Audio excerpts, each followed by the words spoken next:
Hello, everybody. It's that time again. Welcome to the Totally Rad Movie Podcast, where we take a totally rad 80s movie and we review it for your pleasure. I am Scott. Hey, it's Larry. And what do we have for you today, you might be asking? Well, we have a gem. One of my favorite cartoons growing up, honestly, did get made into a movie. Comes out 1987, is Masters of the Universe. Now, I'm a movie buff. Larry, you hadn't seen this one, or you hadn't seen it in a very long time, right? Yeah, this is one that I've actually seen. I'm pretty sure I saw it in the theaters. I was big into He-Man, especially probably around 87. So yeah, I actually remember this movie. So what do you want to get into first? Because I really think we need to talk about a couple of few things. Well, all right, yeah, let's go into characters, because I think that's the first thing that we need to go to, because we are both He-Man fans, and they did have some characters that we know. I think that's the foundation of anyone's review of this movie has to start with the characters. Yeah. So who was in it, right? So He-Man and the Masters of the Universe. So of course He-Man's in it. Right. He-Man is in it. Luckily, knowing the rest of the way this movie went, he may not have been. He-Man is in it. We also have some classics such as Teela and Man-at-Arms, but who goes by Duncan for all of this movie. We also have, on the bad guy side, we got Beastman. We have Evelyn and Skeletor. Obviously, you can't do He-Man without Skeletor, but they could have tried. They again, like you said, they may have tried. So there's the two main characters, obviously, right? That jump on. You got He-Man and Skeletor. One played by Dolph Lundgren, obviously He-Man, and we have Frank Langella, who is a big name actor, actually playing Skeletor in this movie. So what did you think of those two?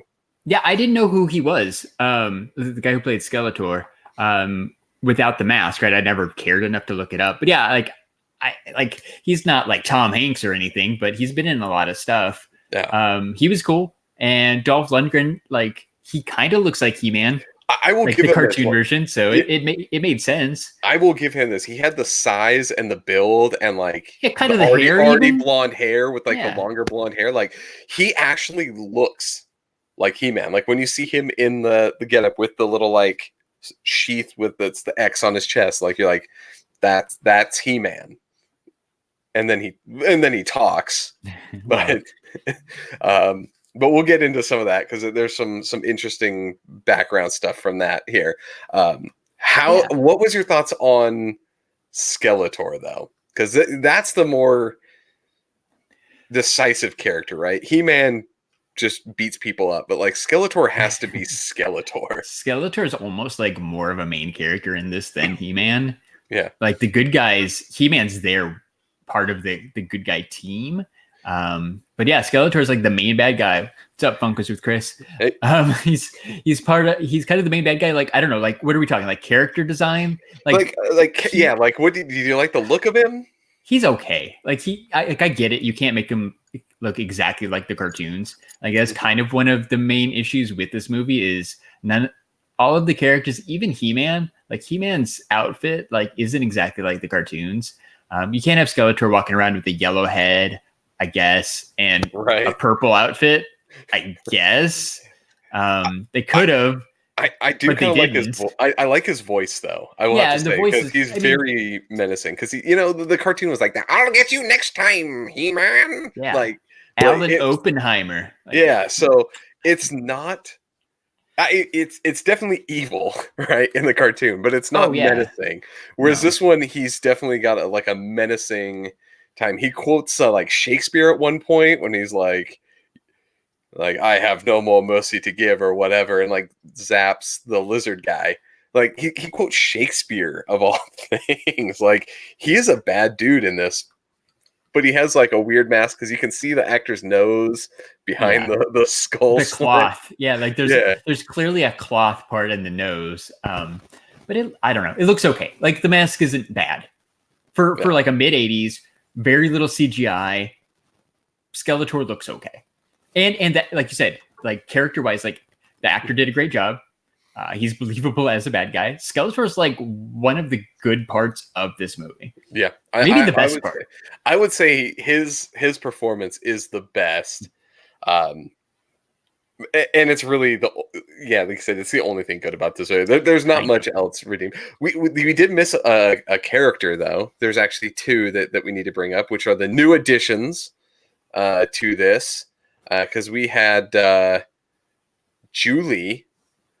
Courtney Cox. Courtney Cox, right? The human character of the story. Because if you're going to have a He-Man movie, you set it on Eternia, right? No. You have them come to Earth for the He-Man movie. Makes sense. Yeah. So we had Courtney Cox and her boyfriend. Was it Kevin? Yeah. Like, so the worst, like most American names you could find for the thing. So this movie is just utterly ridiculous. It's wasn't she in that like Bruce Springsteen video? And then this. Yeah. But like, I'm thinking like Kevin and Julie. It's kind of like Jack and Diane. Like it's right. It's America wearing a jean jacket. Wearing jean. There's a lot of jeans in this movie. a lot of denim. A lot of denim. Yeah. And then you have interesting characters that kind of pop up. Like they made some stock bad guys. I said Beastman. There's a guy named Blade. Like he would me. What's Blade do? Oh, he's just got swords everywhere. He has like a pair of headphones with like swords coming out of it, like on his head. Like he's just got a chin strap with some little spikes on it. Yeah, with spikes. You have what is it? Karg and Sorod, which both are like lizardy type of people. Like the henchmen, I would have had those toys of those henchmen if they made them, right? Obviously, I think Beastman is the only one that really got it. And that's not even movie version Beastman. It was old original cartoon orange Beastman. Yeah, they didn't make toys for this. Like this was a movie that was supposed to be made to sell toys, and they didn't even bother to make a line of toys on it. Like, how ridiculous is that? So let me bring this up because we keep bringing up the cartoon. I told you I had a little factoid that I found out about this movie that I was going to wait for you to share, because we've been, like I said, we've been comparing this to the cartoon. Did you know that this movie studio and the directors and everything bought the licensing to this to make the movie before the cartoon came out and worked in development when the cartoon was working? So most of this actually it was only based off of the toys. Okay. So they just wrote an entire story based on the toys, but it failed because the cartoon came out and everyone was like, wait, the movie is nowhere near the cartoon, you know, since the movie took so long to come out. So what is the crappy like old saying? The left hand doesn't know what the right hand's doing. Right. Like it's basically right. Like they're running parallel to each other. Like we gotta crank out this movie, and they're not even paying attention to this highly successful cartoon over on the other end of the building. Yeah. So every like reviewer and everything like panned it, especially because they were comparing it to the cartoon and like what was all these characters? Because like I want me a Battle Cat. Right? Yeah, where's Battle Cat? What serves or like sells toys better than a big giant tiger that your muscly action figure can ride? Yeah. Right? Like I want Battle Cat. Where's Orko? Orko, yeah. Orko. Or what's the guy with the head that turned with the like that's supposed to shoot lasers out his face? I don't know. You know the he was like green, right? Yeah, you know the toy. I know the toy. And the cartoon. Like I think they made more successful like toys off of the cartoon than they ever would with this movie. Like there's even if this movie was a success, I don't see like what could you make a toy lines off of this from? Like could you make one of those little synthesizer? Yeah, Nerd Smithing says many faces. Yeah. Yeah, okay, yeah. So Nerdsmithing is probably a bigger He-Man fan than we are. So he'll would enjoy know. he'll enjoy the universal panning of this movie that we're about to do. So I just found a sci-fi article that has all like 70 toys, but I can't get it to load fast enough because it's trying to load 70 pictures of toys. Right, as you're like, which one but is look, it? hold on. So I'm scrolling through this right now, right? There's Beastman, there's Gwildor. They made a Gwildor toy. I didn't know that. I was going to ask about Gwildor coming up but like, how do you make that movie and not include like more of the main characters, man? Like, remember Stratos? He kind of looks like a monkey version of Marvel's Falcon. Like, right, right. He's kind of like a monkey man, but he can fly. Who else we got? Hordak. Remember Hordak? Not at all. No, he had a Funko Pop, so I remember Hordak. Mantenna. That's the guy had like bug. Bug antenna thing. Yeah, he had his eyes. His eyes bugged out. He had like a little switch in his back, made the eyes bug out. I had that, dude. There were so many cool villains and stuff. Scareglow, that dude was awesome, and even like the good guys. Why isn't Fisto in this movie? Scott, you want to see more Fisto. I definitely, I want to see some more Fisto. Of course I do. Stinkor. Stinkor. Like, there were so many good villains. Just replace Gwildor with Orko in this goddamn movie. Like, yeah, I hated the idea of like Gwildor. He's awful. He's awful. The movie centers around him being like, I'm just trusting of everybody. So I gave this dude with a skeleton face. Yeah. Like this thing. Like, his character is awful. And there's a couple of plot points involving him that go nowhere. Like, I don't know if you like, at one point he steals chicken, right? But oh yeah, it's this plot thing that like he steals, or not chicken, ribs. I think it's ribs. No, it's chicken. Like, it was fried chicken. Okay. Yeah, so it's like because Courtney Cox works at the chicken place. Did you know? So here's my random fact that I learned when Googling this movie. Did you know that chicken place is the same place where Rodney King got beat up later on during the LA riots? Is it caused really? the LA riots? Apparently that's like the spot where Rodney King got beat up by the cops. So what you're saying is it's Courtney Cox's fault. Somehow I feel like it's He-Man's fault. Yeah, He-Man did this. All right. So he was probably going on this, like, he was doing that tour, like, right? He's going around to all the cool filming locations of bad 80s movies. And the cops are like, this black guy should be here. Yeah. So that's amazing. Yeah. Yeah. We're going to move on. Moving on. Moving on. But yeah, so he steals the chicken, and they have this whole thing about like identifying that Tila's vegetarian somehow. And they all eat this chicken. They're like, oh, it's delicious. Never once again did they mention any aspect of that scene.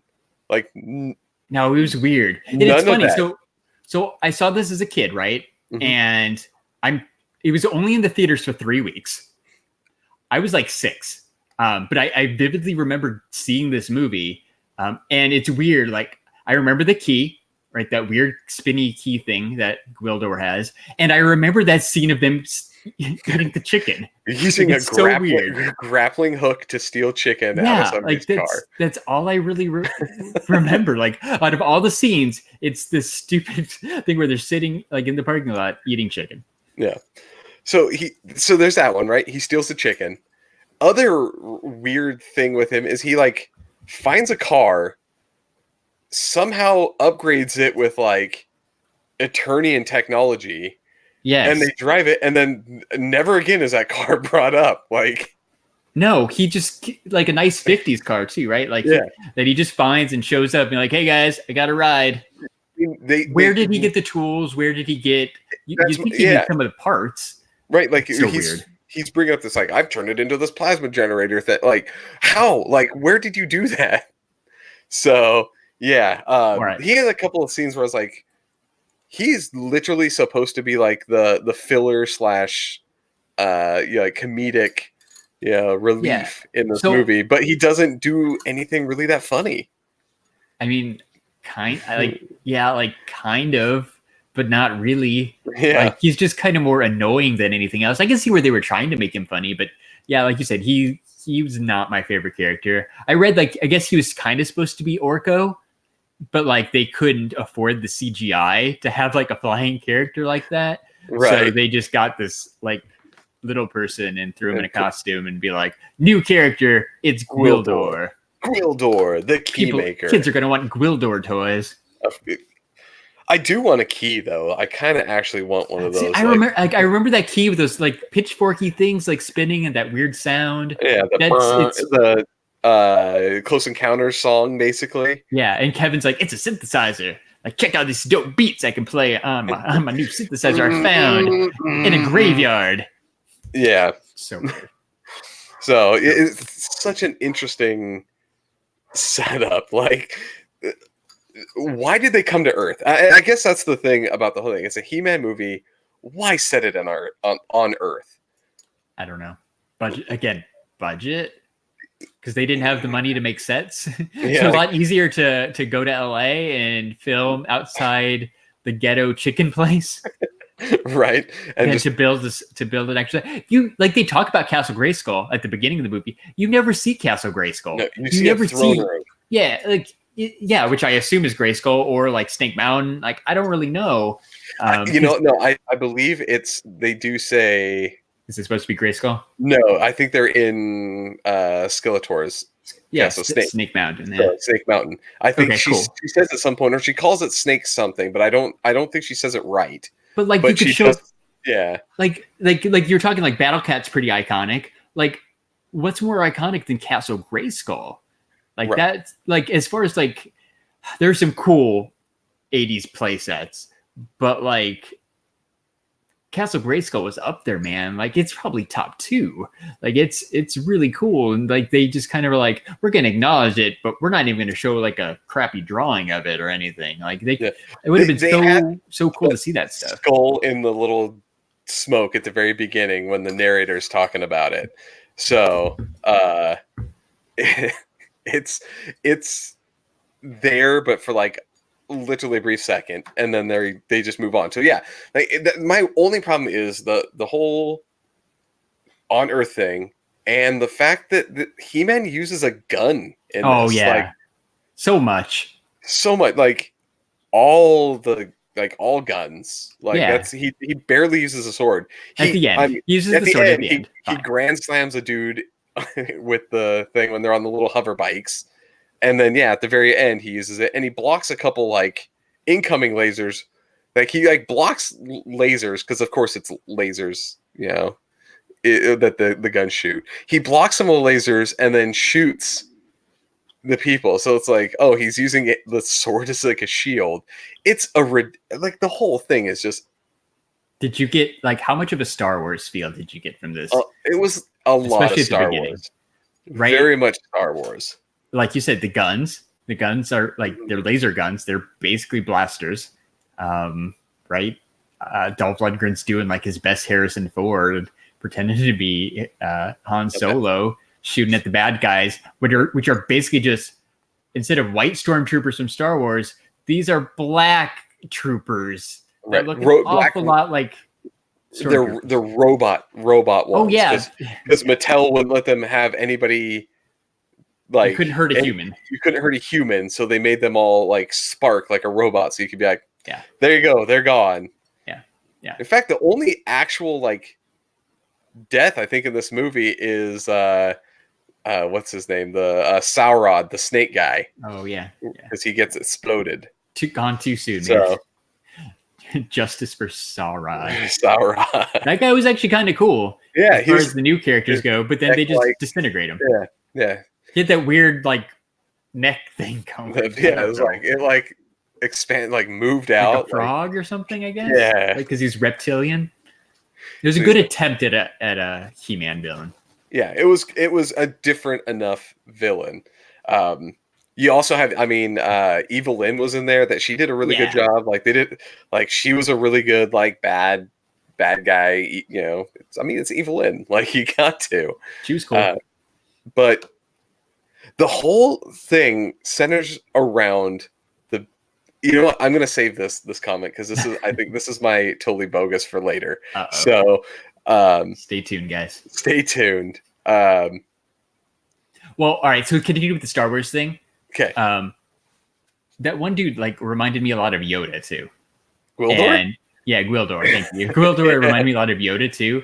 Like without the backwards talking, but like at the beginning, like when they're still in Eternia and they go into his hut, it looks almost exactly like Yoda's hut, just with a bunch more more technology stuff spread like out. Tech and trinkets and yeah, stuff. like the entrance and stuff looks like they're on Dagobah going into Yoda's hut. Like it's clearly like it makes sense, right? This is early '80s, mid '80s. Star Wars was like the biggest thing around. So yeah, like make it laser guns. Like that's why laser guns. People like Yoda. Let's make this Gwildor guy kind of like our own Yoda. Yeah, and laser guns aren't like real guns, and Star Wars has them, and everyone loves that. So let's let's do blasters. Yeah, it's just kid friendly. It is a kid friendly, except for the cop. The cop swears multiple times. He does, and he does shotgun a lot of people. Yeah. He was pretty awesome, actually. I actually liked him as a cop, but he was way too angry. Like, yeah, he was ridiculous. But that's kind of why I liked him. He was over the top. He's over the top. But like the idea, like there's a fire at the school. This kid comes back and is like, "Hey, my girlfriend was in the school. It's on fire." And the cop proceeds to like, well, let's go to her house. He like arrests the kid. Yeah. He and, basically throws him in his car and drives over to her house because he thinks that's where she is and she's the one who caused the fire and did all that destruction and stuff. But no, like, he thinks it is. But the guy, like, at no point when there's a fire and somebody says, "I think there was a person in there," does he not have any like? Oh shit, there's a person in that fire building. No, dude, there was nobody in there because they had dogs go around. They dogs. Know she's not in there. She must be at her house. Get in your car. Other cops, keep the coffee warm. It's going to be a long night. Oh, so weird. My God. Yeah. What cop takes like a 16-year-old kid into his car and forces him to go to his girlfriend's house to try to find her?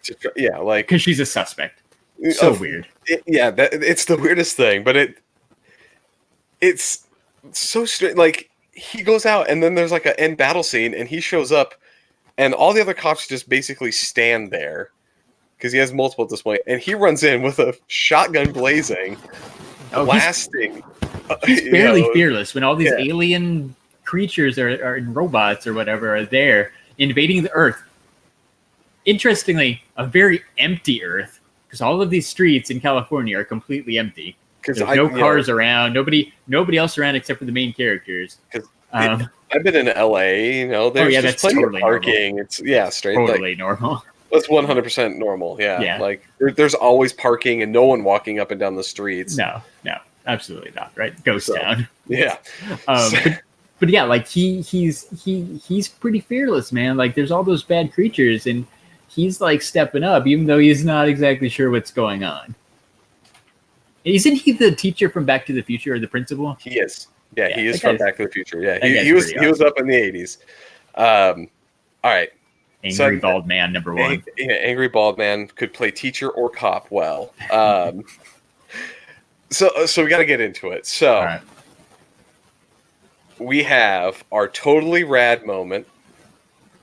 Larry, what is your totally rad moment of this movie? All right, guys. I think my totally rad moment of Masters of the Universe has to be the end fight scene between Skeletor and He-Man. There's not much to go on, man. Like the plot's so weak. Like it was a good fight scene. What's up, Manny? But that final fight scene, like you said, He-Man finally gets out his sword. Skeletor got that key, got his cool gold armor, which I feel like was made really just so that they could make like a toy of it. That didn't make a whole lot of sense. Second Skeletor. Yeah, right. There's their Skeletor variant. Right. Go. No, go. I got it. This will be part. I got more. Keep going. All right. Totally rad. So yeah, right. They're fighting. It's awesome. He-Man ends up defeating Skeletor, throws him off that thing. He falls into lava or whatever it was. And it looks like he's dead, right? But no. He stands up. After credit scene, baby. 1987, done first. Right? He-Man, Masters of the Universe. Yeah, the MOTUCU, right? They're trying to build the Masters of the Universe cinematic universe. That's a mouthful. Right? The early after credits scene, man. Like, I remember we were talking at work one day, like, what's the first movie that had an after credits scene? I remember, like, the one that really put him on the map, we had to Google it, was Matrix. But this was like, what, 10, 12 years before the Matrix? Yeah. Like, so I'm gonna give it some credit there. Like, that after credit scene movie for a credit scene that sets up a sequel. Yeah, totally, right? Like, I'll be back. Yeah. But no, sorry, the movie was awful. No, it did not. You're not pan coming out. back. The actual planned sequel was turned into a completely different movie. I saw that, right? They turned it into Cyborg, starring Jean-Claude Van Damme. Yep. So weird. So what was your totally rad moment? Oddly enough, same time frame as yours, but it's the iconic moment that you waited the entire movie for. Ooh. When he grabs the sword, holds it in the air, and says, "I have the power." Yeah, now, it was kind of weak though. So it was kind of weak. No, so that's what the totally right. It's so awesome because it's as bad as it is. Like, they had this perfect moment, and there's two things that are ridiculous for it, and your gold Skeletor thing just is going to add on to one of these. Oh, yeah. One is, if you watched it, it's like, there's not very often where I can see like blatantly bad overdubbing. That scene, he holds up the sword, his mouth goes, and then you hear the "I have the power." Like, yeah, like it was. His mouth doesn't match up, like, even close. So I don't know what he originally said when he pulled the sword, but it definitely was not the right catchphrase. He probably said it. It just wasn't. I don't know. His Swedish was showing or whatever. Yeah. Like, his accent was a wee bit too thick, so they had to probably dub it post production, and his lips probably didn't sync up. But yeah, like, for such, like you said, an iconic moment that you kind of know is coming the whole movie, and it's kind of just rushed. Like, they should have done it differently. So that's part one of that scene that I literally started laughing when I saw this part of the scene. So you have that. He gets the power of Castle Grayskull. Now, when Skeletor does it, he gets this gold armor. He has this new version of his himself. Staff turns to gold. His staff turns gold. It's legit, man. When He-Man does it, he has a blue glow on his sword for a second. Like, it's not... Dude, that costs too much. They ran out of money. Yeah, but again, like, you couldn't have him, like, get, like, armor on his thing, like, something that would have been, like, he's ready for battle, because Skeletor changed it. He doesn't. That would have sold another toy. Yeah. You have armor. Missed opportunity, guys. Yeah. Missed opportunity. So, the two aspects of that whole thing made me laugh. It literally made me laugh out loud for how well it was set up, and then just, like, crash down. Like, the scene was, everything about it was just so limp. Is the best way I can put it. Limp. So it's awesomely bad, and that's why I'm giving it my totally rad moment. I like it. Now, we can't say the rest of the movie for this one, because that's basically what it is. But we also always have to give our totally bogus moment. So I'm going to go first on this one. Go for it. It's I brought it up before. It's the fact that this entire movie bases everything off of convenience. Oh, yeah. Right?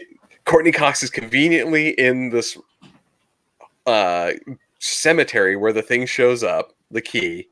Her boyfriend happens to be able to, like, memorize songs instantaneously, and the thing is a keyboard player, and the thing that saves him is music, and he has to have a song memorized and play it on a keyboard to go. Like, it's everything is like, there is no stripe. Everything is solved immediately with the next plot point to move everything forward. And it's this idea of convenience that they randomly create. Like, it's bleh. It's, yeah, like I said, like, it's just that they were rushed. They didn't have the money apparently, and like for given all the roadblocks, like it's an okay movie. It doesn't feel like He-Man. Like I right, like I googled it, whatever, unoriginal ideas. But like a lot of people are like, if you just pretend it's not a He-Man movie, it's not that bad. But it is a He-Man movie, and it is that bad. You marketed it to me as He-Man. Yes, On the cover, on like this front thing of the VHS for Masters of the Universe and the DVD too now, has Dolph Lundgren holding a big rifle. The sword is on his back. Like they were like trying to sell toys and accessories and things with this. Make it appeal to kids. Like there was nothing children would like about this He-Man movie. No. All right, so my totally bogus moment from Masters of the Universe, it's kind of related to yours because you basically said the whole movie, but it's the scene where Courtney Cox meets He-Man, right? She's running from the bad guys, right? She's running from Blade and Beastman and the other bad guys. Our homeboy Sauron. Yes, rest in peace. And all the Black Stormtroopers. Hashtag justice for Sauron. He's running from all those bad guys, runs into this big dude who's not wearing a shirt. Who's shiny, like lots of oil. Yeah. Oh, yeah, baby oil. Tons of baby oil. More baby oil than The Rock.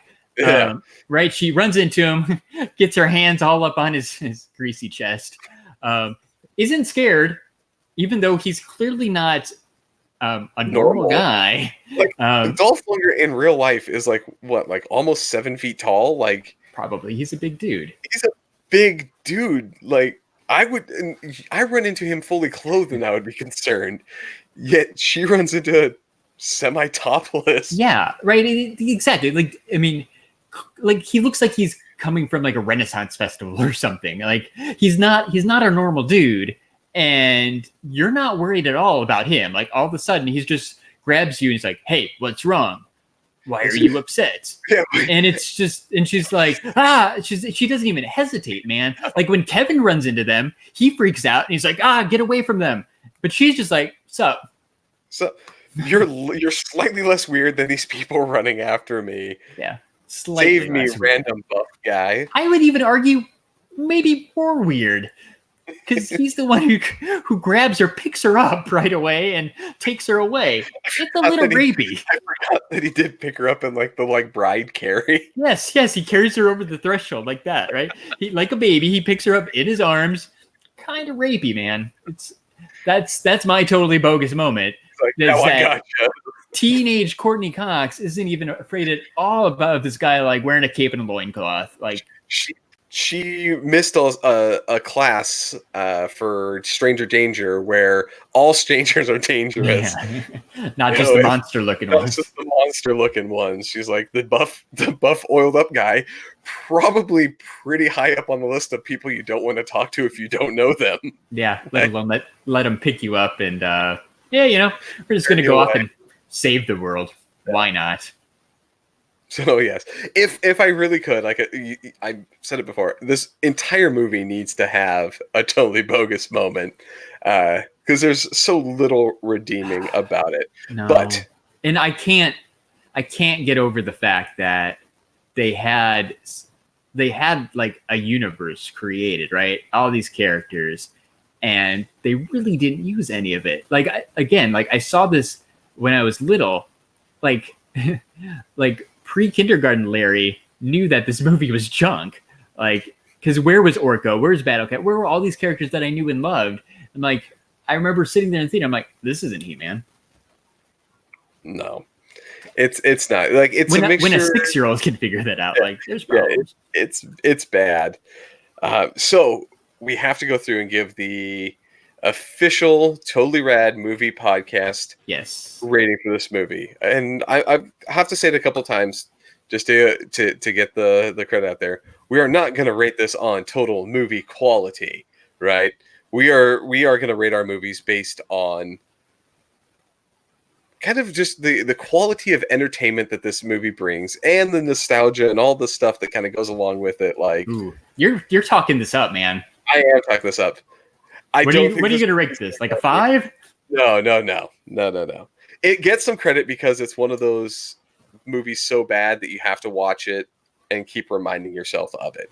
So, right? okay, I will so never watch Theodore Rex There we again, but I would rewatch Masters of the Universe. Fair, right? right? That's a good comparison. That's what I was going to say. It's better than Theodore Rex that we watched in episode 2.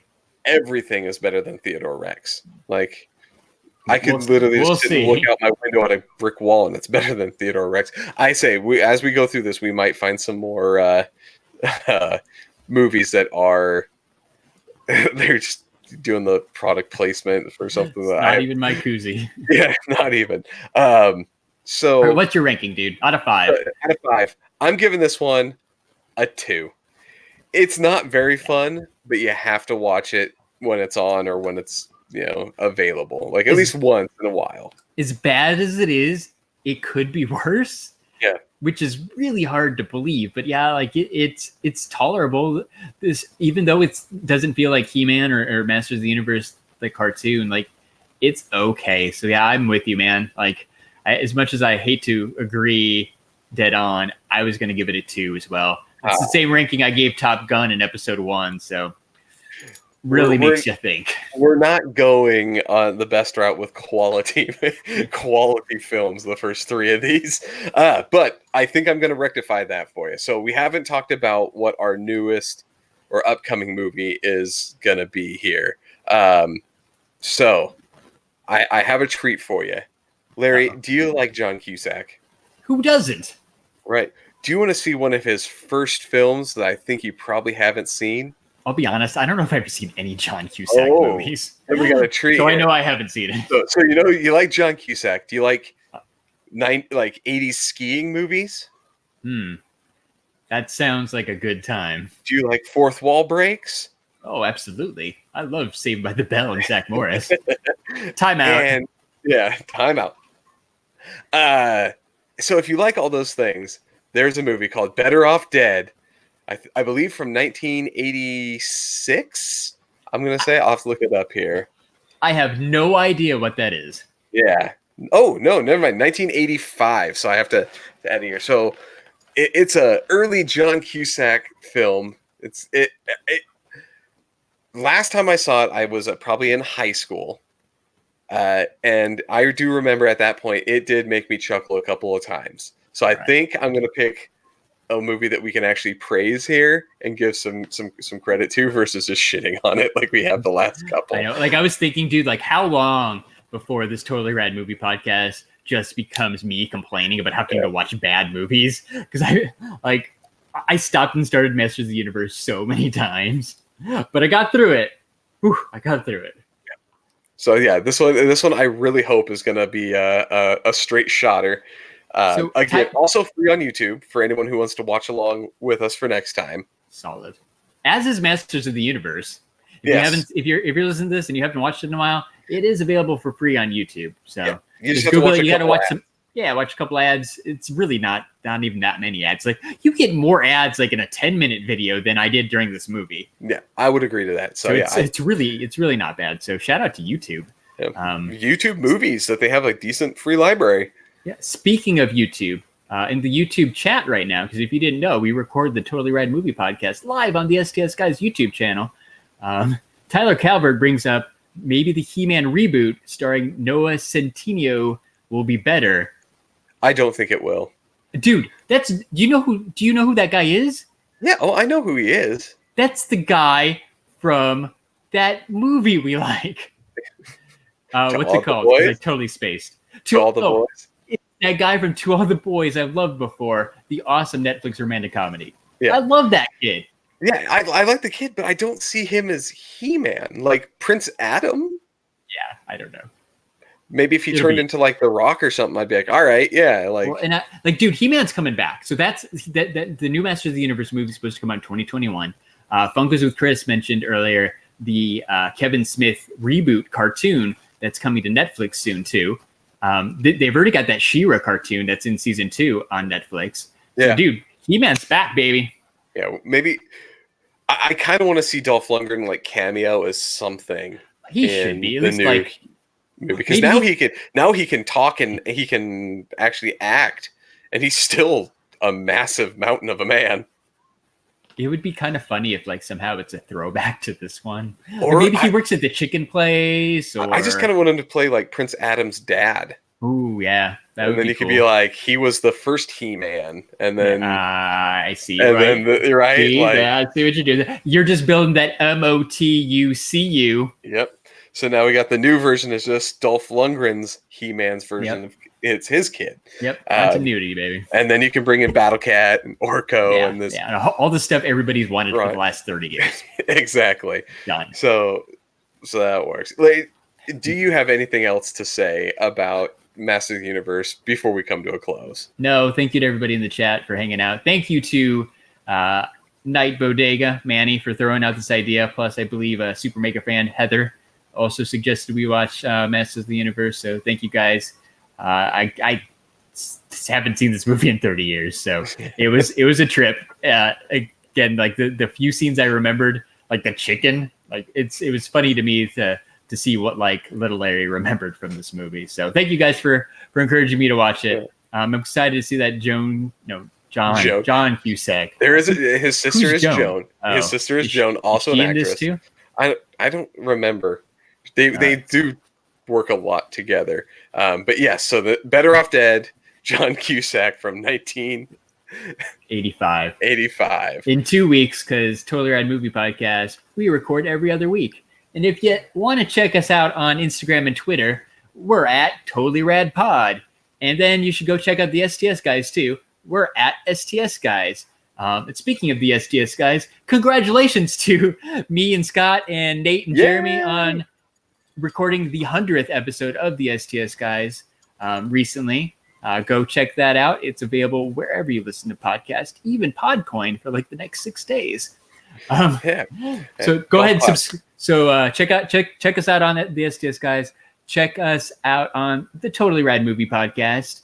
I hope you guys are enjoying it. We keep hyping this merch and stuff, but I can share a few things. We've got stickers. I want to do a name the dog contest really soon. But like we're slowly rolling out the merch and stuff. So I've got some plans. Like, how would you guys like to join a Totally Rad movie club? It could happen. Just saying. We could find a way to do an actual live watching. Like, what I want to be able to do is do like a live watching of something. Yes. We're gonna try to find a way to do that. Well, and Jeremy I think it'd be fun to have our own movie club. And Jeremy teased putting the Totally Rad Movie Podcast on VHS. And I went to the Goodwill the other day and I found this awesome Blue's Clues VHS that I feel like I can tape over and make an orange VHS cassette tape of the Totally Rad Movie Podcast. So that's going to happen too. This one might be for me though, because it's super awesome and super orange. Yeah, I'm going to need you to find another. Yeah, but you might have opportunities to own your own VHS copy of the Totally Rad Movie Podcast on VHS really, really soon. Boom. It's going to be rad. Lack of a better adjective. It's going to be rad. A lot. So for tonight, thank you everyone for showing up. I have been Scott. Hey, it's Larry. And everyone have a good night. Hey, you forgot to do the goodbye, but it's not goodbye. It's what is it? You forgot? Oh yeah. You forgot. Yeah, I did. I forgot what it was actually. Okay. Now, good journey. Good journey. Good journey. All right. Good journey, everybody.